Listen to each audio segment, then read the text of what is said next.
नाज़रीन, सवाल अभी तक वही है कि 14 की रात को हुआ क्या। और सीडी साहब ये कह रहे हैं कि खबर तो बिल्कुल बेसलेस थी, इसके अंदर कोई हकीकत नहीं थी, क्योंकि गवर्नमेंट जो है वो इतनी पागल नहीं कि वो इस तरह की हरकत करे। वाल सीडी साहब, अच्छा अगर ये बात नहीं थी तो फिर क्या, फिर व्हाट वाज इसमें डील क्या है? नहीं, डील कोई नहीं। मैं ये कह रहा हूँ कि मुझे याद है कि मुझे फ़ोन आया उस दिन कि आपने देखा है ये सुर्खी चल रही है, ये एक हेडलाइन चल रही है एक फलाने चैनल के ऊपर। तो मैंने कहा नहीं, देखा देखे देखे देखे, मैं फ़ौरन ऑन किया, देखा और मैंने कहा नहीं छोड़ो, बकवास, ये चलती रहती हैं, वो और ख़बर कोई नहीं होनी तो लगा दी। फिर थोड़ी देर के बाद फ़ोन आ गया, आपने देखा है, किसी और एक जज साहब का फ़ोन आया, रिटायर्ड जज का। तो उन्होंने कहा अरे देखा आपने, ये क्या हो रहा है, पता तो करे इसमें कोई सच है या गलत। मैंने कहा अच्छा यार, ये हो ही नहीं सकता। जैसे मैंने अभी आपको अर्ज किया कि ये हो ही नहीं सकता, ये एवं ये अफवाहें चल रही। अगर ऑप्शन होता तो वो चलता है ना, कू होने वाला है, इन हाउस चेंज होने, ये तो हमारा मीडिया चलता है इस चीज़ पे, झूठ पे 90% झूठ बोलते। सोचे समझे बगैर किधर से उठाई लगा दी, अल्लाह खैर सल्ला, कुछ ज़्यादा किसी ने डिनाई कर दिया तो डिनाइल भी छाप दी, सॉरी करके भाग गए। अच्छा, और तो मैंने फ़ोन किए एक दो, तो वहीं से भी ये है कि क्या नहीं हो ही नहीं सकता, नो ऐसी तो कोई बात ही नहीं। अच्छा अभी देखते हैं थोड़ी देर, ओ यार अभी डिनाइल दे रहे हैं, ऐसी कोई बात नहीं है, नॉनसेंस, रिडिकुलस, हो सकता है कैसे। तो मैंने आगे फ़ोन करके एक दो दोस्तों ने कहा यार छोड़ो कुछ भी।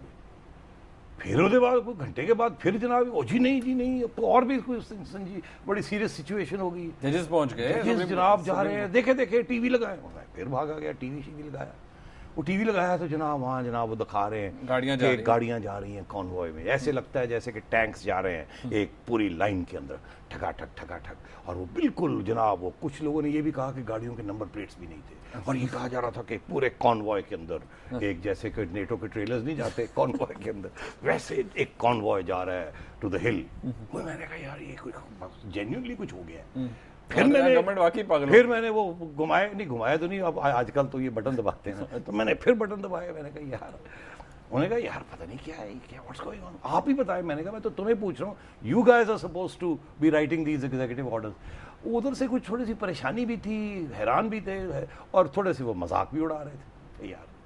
खैर जी, वो फिर सारी रात की प्रोसीडिंग्स हम टेलीविजन पे देखते रहे, और हमारी सोर्सेज हमें बताती रही कि अब वो सारे बैठे हुए हैं, अब वहाँ ये प्रेस रिलीज आ गई, अभी एक प्रेस रिलीज आ गई। तो ऐसे लगा कि नहीं यार, दाल में कोई काला है। और जैसे जज हजरात ने दूसरे दिन बात कही कि where there is smoke there is fire, जहाँ धुआं हो वहाँ आग भी होती है, और इनको धुआं नजर आया, और इसलिए इतनी इमरजेंसी में ये भागे। ऊपर से अटॉर्नी जनरल साहब ने को क्लियर बात नहीं, वो बात की बात है ना, अटॉर्नी जनरल साहब तो अगले दिन आए ना। हाँ जी, 15 को, 14 की रात को हुआ, अगले दिन 15 को, 14 की रात की बात हो रही है ना, कि ये क्या हुआ उस वक्त कि इनको ये। फिर वो अगले दिन कुछ मजमून हमने पढ़े, उस एक मजमून में ये लिखा था कि चीफ जस्टिस साहब ने अगले दिन कोर्ट में ये कहा कि हमारा ये, हमने इस रिपोर्ट को सच समझा, क्योंकि हमें खदशा था कि ये सच है, कि I thought it was true, कि मेरा ख्याल है ये सच था ये।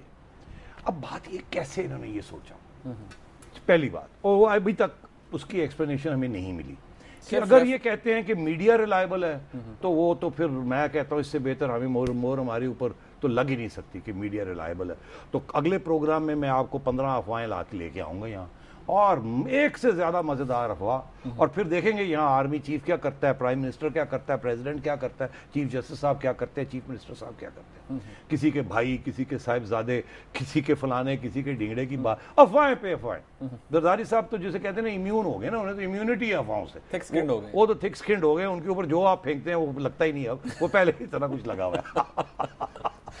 मगर जो बाकी उनकी चादर टैंक, अच्छा, तो मगर बाकी के ऊपर तो फिर आप और मैं तो we can go to town. तो फिर क्या फैसला होगा कि हमने जो कहा है ये सही है या गलत है। कोई कमेटीज बिठाई जाएंगी हमारी बातों पे, और हमें बुलाया भी नहीं जाएगा। जिन टीवी चैनल्स ने ये बात कही, वो कहते हैं जी उनको तो बुलाने की जरूरत ही नहीं है, हम तो जजेस कहते हैं कि हम तो वो तो समझते हैं कि बड़ी सॉलिड इंफॉर्मेशन थी उनके पास, और बुलाया जा रहा है किसी और को, गवर्नमेंट को कहा जा रहा है कि आप प्रीएम्प्टिव हमें बताएं कि ये आपके दिल में, आपके जहन में ऐसी बात थी भी कि नहीं। मुझे याद आ गया, वो जिमी कार्टर थे मेरी अमेरिका के प्रेसिडेंट, उन्होंने एक दफ़ा गलती में, बड़ा क्रिश्चियन, तो वो सच बोलने की आदत थी उन्हें, और सियासतदानों को सच बोलना नहीं चाहिए, मगर वो इसीलिए फेल हो गए ना ऐसा सियासतदान, एक टर्म के बाद ही छुट्टी हो गई उनकी, जिमी कार्टर साहब की। तो वो उन्होंने कह दिया, एक दिन किसी ने पूछा उनसे, क्योंकि बड़े क्रिश्चियन थे, in love with his wife, family man, उनसे पूछा कि आपकी जो सीक्रेट ख्वाहिश को, कहने लगा कि बस मुझे एक चीज़ गिल्टी है कि I have lust in my heart. Lust का मतलब सेक्स के साथ है। तो उन्होंने ये बेसिकली ये कहा कि मैं लौंडियाँ शौंडियाँ देखता रहता हूँ। अब वो एडमिट कर लिया, ह्यूमन एरर। ओ, उनको माफ ही नहीं किया किसी ने, मगर वो तो सोच रहे थे ना, करते तो नहीं थे ना कुछ। तो सोचना भी अब मुनीब, अब तो अगर कोई प्राइम मिनिस्टर या कोई वहां बैठ के ये बातें कर रहे थे, 2-3 चढ़ाई भी थी और फिर बात हो गई तो सोच रहे, खुदा की कसम मैं ये कह रहा हूं कि कोई अब सोचे भी तो उसके ऊपर भी आर्टिकल 6 लग सकता है, और आप और मेरे ऊपर तो लग ही नहीं सकता, क्योंकि हम तो अब कभी गलती कर ही नहीं सकते। मैं तो आपको कहता हूं ये अफवाहों के ऊपर प्रोग्राम बनने चाहिए, एक लेटेस्ट अफवाह ये, दूसरी ये, तीसरी। तो I am shocked, let's be serious. Extraordinary इसलिए कि मैंने जो जितने भी वकील हैं प्रो और एंटी, मैंने सबसे बात की है कि एक्स्ट्राऑर्डिनरी कि किसी मुल्क की जुडिशियल हिस्ट्री में इस किस्म का फैसला, इस किस्म का रवैया, इस किस्म की पैनिक, इस किस्म की एंग्जाइटी मैंने नहीं देखी।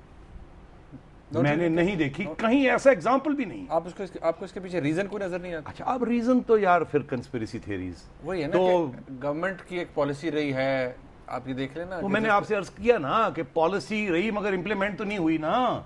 झूठ बोलने से बात तो नहीं कर रही, जिस तरह जजेस, तो कोई हम मानते हैं ना झूठ बोलते हैं, एक नहीं 100 झूठ बोलते हैं, मगर सो व्हाट, ये तो कर ही नहीं सकते थे ना, अगर करते तो इनके गले पड़ जाना था। मैं ये कह रहा हूं लॉजिकली स्पीकिंग जरूरत नहीं थी इसकी। नहीं, जरूरत की बात नहीं, मतलब जजेस को इसकी जरूरत नहीं थी इस ऑर्डर की। गवर्नमेंट को इस ऑर्डर की जरूरत नहीं है, उसके गले पड़ जाएगा, उनको भी पता है। धमकी देना, ये करना, वो तो ठीक है, मगर दूसरी साइड को भी तो पता है। जजेस को भी पैनिक करने की जरूरत नहीं थी, बिल्कुल नहीं थी, बिल्कुल नहीं थी, जैसे मैंने आपसे कहा, और ये कर गए। तो इससे ये फिर कंस्पिरेसी थ्योरी शुरू हो गई कि जी जजेस ने ये जो कुछ किया ये किसी और वजह से किया, इनको कुछ इशारा आया या कुछ हुआ जो कि इन्होंने बिलीव कर लिया, और सोचे समझे बगैर पैनिक में जाके इन्होंने ये सारा कुछ कर दिया। और वो अभी भी वही, एक तरफ कुछ कोई लोग कहते हैं उन्होंने ये बिलीव कर लिया, अब कहते हैं कि हमें एविडेंस लेके हमें बुलाएं, रेफरेंस उन्होंने रेफरेंस बना दिया है, और पता नहीं क्या क्या कर दिया, इतनी एक प्रेस रिलीज, एक ऑर्डर, दूसरा ऑर्डर, मिनिस्टर की स्पीच को दिया था साहब। तो बात ये है, this is not only extraordinary, it is ridiculous behaviour.